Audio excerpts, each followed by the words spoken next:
Can you hear me? Okay. Yes. Yeah, I really am excited to be on this panel and to hear the questions and discussion.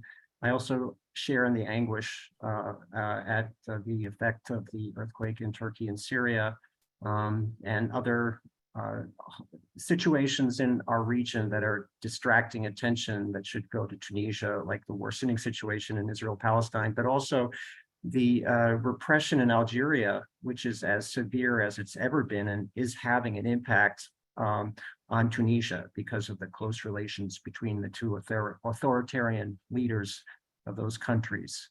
But I'm not going to talk so much about the human rights situation, because I think all of us have been following it closely and know it, but to share some impressions on the larger topic today, which is what the US can do. And I'd like to share some historical impressions. And these are really impressions from following Tunisia since I first knew you, Radwan, in the beginning of the 1990s, and talking to American diplomats over the years. So this is not a footnoted paper so much as some impressions that I hope will generate debate and pushback and discussion. Of course, the US foreign policy is not primarily about democracy promotion. Let's get that out of the way. But I'd like to argue that among Middle East and North Africa countries, the US has shown more interest in promoting democracy over the decades in Tunisia than elsewhere. It's limited, but Tunisia stood out. And I think Monica has made a compelling or a troubling argument that that's not the case, that we're now in a situation where the US has an authoritarian regime and is deciding, like it's done in Saudi Arabia and Egypt, let's just stick with a dictator and gently try to nudge him in the right direction. And so that's really, I think, the challenge we have to look at. But in terms of, starting in the 1990s, I think the US took an approach that was slightly nuanced compared to its approach on other authoritarian regimes for a number of reasons. First, as Monica has laid out, the stakes for the US were lower to the US in Tunisia than they were in Egypt, geostrategically. The US, I think, judged Tunisia's political culture more favorably to democracy, as more favorable, more propitious. And also there was less risk of a hostile regime takeover by a movement that would be inimical to US interests. They looked at the general the human capital in Tunisia and thought, the level of education, the rapport de force between Islamist and non-Islamist parties was more favorable to a democratic transition. They noted the more moderate tenor of Ennahda compared to other Islamist movements in the region. So I was constantly told Tunisia didn't have to be, Tunisia had so much potential. Tunisia had been hijacked by this family. Tunisia can, quote unquote, afford more democracy. Now, again, I am not saying that the US was crusading against authoritarian rule, but there was definitely a distinction between the US approach and, say, the French approach. And on the ground, this was manifested by statements sometimes, but also the fact that in the US Embassy, the US Embassy was constantly sending observers to political trials when no other embassy was doing so. The US was out there in civil society in Tunisia, and Tunisians noted it and appreciated it.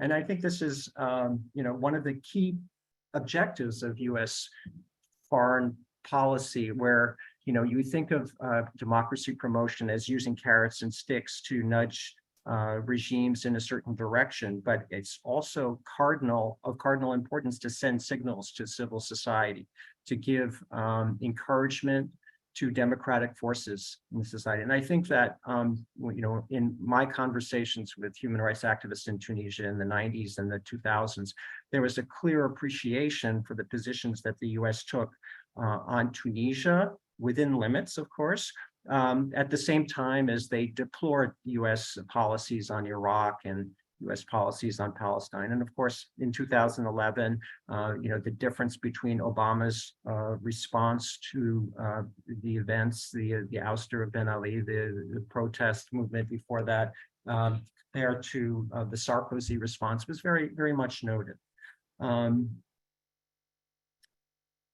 So, the conversations, have evolved over the years. If we look now at the present moments, here we are again with an authoritarian leader ruling in Tunisia, and the question is the U.S. policy again somehow distinct? Does the U.S. government still see Tunisia as having more potential to evolve or to restore democracy than other countries, or are we in a situation where the U.S. is looking at Said like another Sisi, where he's the guy we have to support? The U.S. response to events in Egypt has been hugely disappointing. The Biden administration's policies on Saudi Arabia have been hugely disappointing. Are we just going to see another repeat of that, or is there still some hope for a distinct policy toward Tunisia? As Monica has argued, it's been hugely disappointing. I think, though, that in my conversations with policymakers, there is still a distinction, that there still is a hope that, Tunisia is now branded as the last country, Arab Spring country, that has now also gone off the rails. But we're in a different situation in many ways. For most importantly, I think, as people understand, that Said is not Ben Ali. We have to remember that during at least 2 decades, Ben Ali was regarded as a stable and reliable ally of sorts, and that he was, had firm system in place to maintain his iron fist rule. But I don't think there's any illusion about Said's erratic behavior, his lack of a kind of roots structural roots in going down to the provincial level. He listens to no one, and we don't need to recite these things. So I think that there is both a recognition of that, and also that Tunisia is in a far more dire straits economically, and that the match can set off.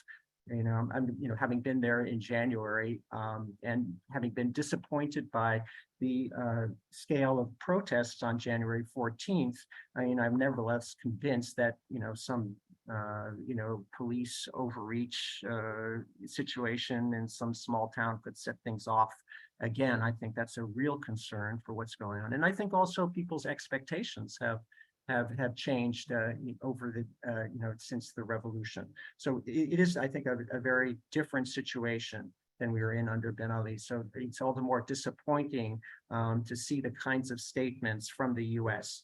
that Monica has mentioned. But I think that the U.S. again has a role to play. Now, I don't want to overstate the U.S. financial aid. It's a pittance compared to the aid that the U.S. shovels out to Israel, to Egypt, to Jordan. It's minor. And the Biden administration, despite the kinds of statements that we heard quoted by Monica, has proposed in the next fiscal year of slashing in half from 85 million to 45 million aid to Tunisia. And this is a gesture of dissatisfaction that, even though it's not having a huge financial impact, will be noticed. On the MCC grant, that's a much larger chunk of money. It's $500 million, but the MCC has its criteria on governance and democratization. And it's absolutely clear that Tunisia does not meet those standards. So on those issues, I think that the U.S. positions are going to be sending signals. But I think that the U.S. also, as in the 90s, even if the president doesn't appear, President Said doesn't appear to listen to statements from Western allies, there is still a very important role that the U.S. can play in reaching out to civil society, to many contacts across the spectrum, inside the government, inside the administration, inside the military, inside civil society, inside with the parties as well, provincial government across the spectrum, because it's very, I think, useful for the US to signal its values in this way. It should also not be flummoxed, and I think it was flummoxed initially by the support that Said seemed to have both at the election, which is incontestable, and at the time of his self coup in July of 2021. I think the U.S. Was hesitant to be driving too hard a message, fearing that the Tunisian people were solidly supportive of Said, and that I think the date of expiration on that kind of hesitation has long expired. The miserable participation rates in the elections since then, the legislative elections, is one indicator. We have to also remember the state of fear that is set in Tunisia with all these arbitrary arrests and intimidation of people. So people are not pouring into the streets, but the U.S. should stand up for its values. And it's clear that the country's headed in a very negative direction right now. So it can find ways to express that dissatisfaction without fearing that, oh, people are still with Said, so we don't know quite how to word this. I think it's clear. So just to conclude, the U.S. should be speaking out publicly. It should reinforce its contacts. Monica mentioned, the opportunities for providing humanitarian aid to Tunisia. It might, mentioned during the COVID period, but there are, going to be continuing shortages, and the U.S. can play a role there in showing its solidarity with the Tunisian people. But I think that, Tunisia right now is faltering badly, but it remains the best hope for an Arab Spring country to get back on a democratic, track. And I think the U.S. should continue to regard it as such. Thanks.